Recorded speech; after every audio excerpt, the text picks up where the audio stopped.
सबसे ज़्यादा अगर माइनॉरिटीज़ में सबसे ज़्यादा संख्या है तो मुस्लिम माइनॉरिटीज़ की है, उसको लुभाने के लिए अखिलेश यादव ये फिर से एक प्रयास कर रहे हैं।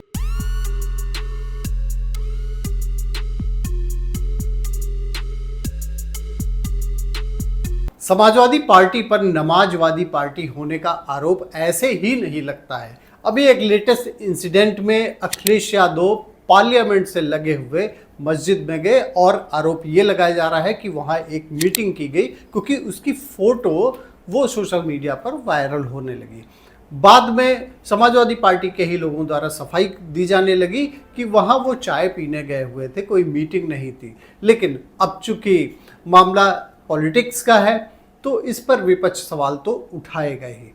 इसमें आगे क्यों ऐसा कर रही है समाजवादी पार्टी, ऐसा क्यों करती है अखिलेश यादव, क्यों हमेशा इसी तरीके से काम करते हैं, इसके पीछे कोई रणनीति होती है या उनकी राजनीतिक मजबूरी है, इस पर हम एनालिसिस करेंगे। नमस्कार, मैं हूं राजीव, आप देख रहे हैं आपकी खबर राजनीति। देखिए, पॉलिटिक्स में कोई भी पॉलिटिकल लीडर होता है, वो जो भी स्टेप्स लेता है, वो किसी भी पार्टी का हो, तो उसके कुछ ना कुछ पॉलिटिकल मीनिंग जरूर होते हैं। और अखिलेश यादव ने जो अभी पार्लियामेंट से लगे हुए मस्जिद में जाकर वहाँ पे लोगों से बात की और वहाँ बैठे हुए फोटो एक आई है जिसमें समाजवादी पार्टी के सांसद लोग थे और अखिलेश यादव के साथ में डिम्पल यादव भी थी, उनकी वाइफ।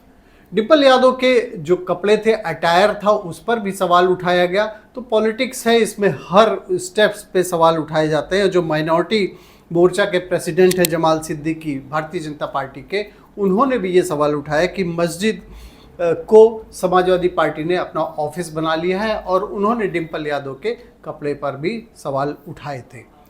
अब इसमें डिप्टी सीएम जो हैं उत्तर प्रदेश के ब्रजेश पाठक ने भी समाजवादी पार्टी को नमाजवादी पार्टी कहा, नमाजवादी कहा है। लेकिन अखिलेश यादव अगर इस तरीके से काम करते हैं तो ये कोई उनका नया स्टेप नहीं है। लेकिन हम ये जानेंगे कि अखिलेश यादव ही क्या ऐसा करते रहते हैं या पॉलिटिकल पार्टीज में कौन से ऐसे लोग इन्वॉल्व हैं जो एक वर्ग को खुश करने के लिए कभी रोज़ा अफ्तार की पार्टी करते रहते हैं, कभी उनको बुलाकर मीटिंग्स करते रहते हैं।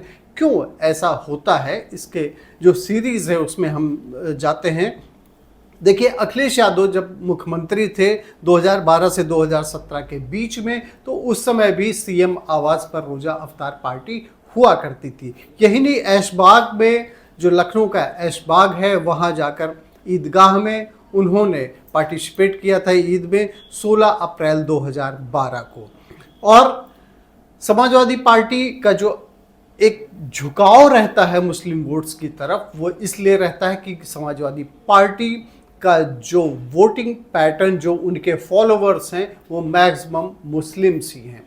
मुस्लिम यादव यानी कि उनका जो पीडीए है, पिछड़ा दलित अल्पसंख्यक, ये जो गठजोड़ है, ये उनको राजनीति में बनाए रखने में मदद करता है और यही उनकी जो कैलकुलेशन है उसी के अराउंड घूमती है। तो जाहिर सी बात है कि राजनीति भी उसी वर्ग की करेंगे। लेकिन क्या समाजवादी पार्टी ही ऐसा करती है जो रोज़ा अफ्तार की बात कर रहे हैं? देखिए, रोज़ा अफ्तार जो पॉलिटिकल पार्टीज़ हैं उनका एक पुराना फंडा रहा है कि रोज़ा अफ्तार पार्टी को टूल के रूप में इस्तेमाल किया जाता रहा है। और उत्तर प्रदेश में अगर देखें तो हेमवती नंदन बहुगुणा 1974 में इसकी उन्होंने शुरुआत की थी। इंदिरा गांधी भी इस परंपरा को निभाती थी, यहाँ तक कि भारतीय जनता पार्टी जो आज विरोध कर रही है, उसके नेता राजनाथ सिंह और कल्याण सिंह जो भाजपा के नेता रहे हैं, उन्होंने भी अपने ऑफिशियल रेजिडेंस पर रोज़ा अफ्तार पार्टी कराया था। और अब बात आती है बहुजन समाजवादी पार्टी, बहुजन समाज पार्टी की, बीएसपी की। उसकी सुप्रीमो मायावती जब उत्तर प्रदेश के मुख्यमंत्री थे तो उन्होंने 5 स्टार होटल में इफ्तार पार्टी कराया था, वो भी पब्लिक के पैसे पर। अखिलेश यादव ने भी इफ्तार पार्टी कराया उस समय जब समाजवादी पार्टी की सरकार थी, तो वो भी होटल ताज में, यानी कि 5 स्टार होटल में पब्लिक के पैसे से इफ्तार पार्टी कराई जाती रही है। अब बात आती है 2017 में मुख्यमंत्री योगी आदित्यनाथ आते हैं तो उन्होंने ऐसे किसी भी परंपरा को तुरंत ही रोक दिया और ऑफिशियल रेजिडेंस पर उनके कोई भी पार्टी रोज़ा अफ्तार पार्टी नहीं हुई। यहाँ तक कि गवर्नर राम नाइक के द्वारा 23 जून 2017 को इफ्तार पार्टी की जाती है, उसमें भी योगी आदित्यनाथ नहीं जाते हैं। नवरात्रि पर वो पूजन जरूर करवाते हैं, कन्या पूजन होता है। लेकिन अखिलेश यादव मुख्यमंत्री रहते हुए या मुख्यमंत्री के बाद में जब उनके पास में पद नहीं रह गया तो कभी भी वो राम मंदिर भी नहीं गए, कभी उन्होंने नवरात्रि पूजा कराई या कोई ऐसा हिंदू रिचुअल्स जो है उसको फॉलो किया, ऐसा कोई भी इंसिडेंट दिखता नहीं है जिसमें अखिलेश यादव ने रुचि ली हो। लेकिन ऐसा क्यों होता है, उसके पीछे के कारणों की बात करते हैं। क्योंकि वो अपने को सेकुलर कहते हैं, तो सेकुलर अगर कहीं हिंदू रिचुअल्स को फॉलो कर ले या राम मंदिर अगर वो चले जाते तो उनको डर था कि जो वोट्स उनको मिलते हैं मुस्लिम माइनॉरिटीज़ के, वो वोट नहीं मिलेंगे। अब हम आते हैं उत्तर प्रदेश में मुस्लिम वोट्स की बात कर लेते हैं। तो इनका कंट्रीब्यूशन जो होता है 19.26 वोट्स हैं मुस्लिम्स के 2011 के जो सेंसस के अकॉर्डिंग। 2022 के असेंबली इलेक्शन में 8% वोट जो है वो भाजपा को चला गया, जो 80% लगभग समाजवादी पार्टी को मिलते हैं, उसमें 8% जो है उसके अलावा ये भाजपा को चला गया। ये समाजवादी पार्टी के लिए, अखिलेश यादव के लिए बहुत बड़ी चिंता का विषय है। और समाजवादी पार्टी को 79% वोट मिले 2022 के असेंबली इलेक्शन में, और बीजेपी को 1% ज़्यादा मिला। पिछले इलेक्शन में 7% मिला था, उस 2022 के इलेक्शन में 8%, जो कि 1% और इंक्रीज कर गया। ये चिंता और भी है अखिलेश यादव की, समाजवादी पार्टी की, क्योंकि जो मुस्लिम के वोट्स हैं जिस पर एक तरीके से उनका एकाधिकार हुआ करता था, वो भी धीरे धीरे शिफ्ट हो रहा है।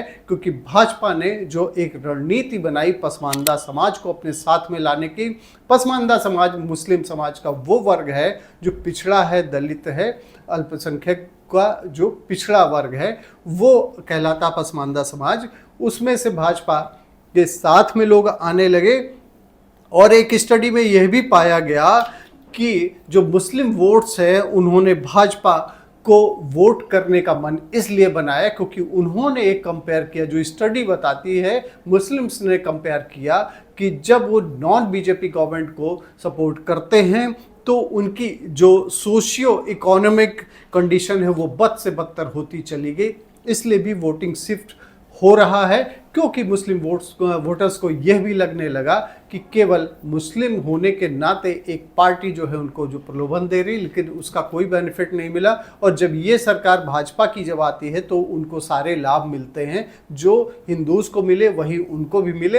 यह भी एक कारण हो सकता है जो स्टडी बताती है वोटिंग शिफ्ट होने का। 2024 का जो लोकसभा इलेक्शन होता है उसमें पसमानदा समाज ने बीजेपी को सपोर्ट किया ही, लेकिन एक और चीज उभर रही है जो असदुद्दीन ओवैसी की AIMIM पार्टी है, वो भी कहीं ना कहीं अपना कंट्रीब्यूशन कर रही। यह भी डर है अखिलेश यादव को और समाजवादी पार्टी को कि यह भी एक कारण हो सकता है कि अखिलेश यादव फिर से उसी जो उनका परंपरागत मुस्लिम वोट रहा है उसको बचाने की जुगत कर रहे हैं। इसीलिए हो सकता है ये भी एक स्पेकुलेशन है कि समाजवादी पार्टी के नेता सारे जो है सांसद और अखिलेश यादव और डिम्पल यादव ये सब सारे जाके वहाँ पे मस्जिद में बैठकर मीटिंग कर रहे हैं, जो फोटो वायरल हुई है। सबसे बड़ी बात यह है कि इतना सब कुछ करने के बाद और केवल अल्पसंख्यकों यानी कि जो कहे जाते हैं अल्पसंख्यक मुस्लिम माइनॉरिटीज़, जो कि सेकंड लार्जेस्ट अगर हम कहें, जो इस समय सबसे ज़्यादा अगर माइनॉरिटीज़ में सबसे ज़्यादा संख्या है तो मुस्लिम माइनॉरिटीज़ की है, उसको लुभाने के लिए अखिलेश यादव ये फिर से एक प्रयास कर रहे हैं। ये कोई नया प्रयास नहीं है, लेकिन चूंकि पॉलिटिक्स ऐसी है कि उसमें कहीं ना कहीं सवाल उठने खड़े होते हैं। लेकिन सबसे बड़ी चीज़ ये है कि अखिलेश यादव को इससे कोई फ़र्क भी नहीं पड़ना है, क्योंकि अखिलेश यादव उन्हीं लोगों की राजनीति करते हैं। तो अगर वो उसको बचा ले जाते हैं, अपने पाले में ले आते हैं, जो वोटिंग शिफ्ट हो रहा है, तो अखिलेश यादव के लिए एक उपलब्धि होती है। और अगर ये जो मुस्लिम वोट्स हैं अगर वो अब उसको नहीं संजो सकते, नहीं बचा सकते, तो उनके लिए एक अलार्मिंग सिचुएशन है ये। इसी तरीके से एनालिसिस के लिए आप देखते रहें आपकी खबर राजनीति। और आपको क्या लगता है ये जितने सारी पॉलिटिकल पार्टीज़ के नेता क्यों वो ऐसे काम करते हैं, किसी को लुभाने के लिए ऐसे काम करते हैं, इसका कितना फ़र्क पड़ता है? और जो तुष्टीकरण है किसी एक वर्ग को केवल साधने की जो रणनीति है, क्या वो आने वाले इलेक्शन में भी काम आएगी? कमेंट सेक्शन में जरूर बताएं। थैंक यू फॉर वॉचिंग आपकी खबर राजनीति।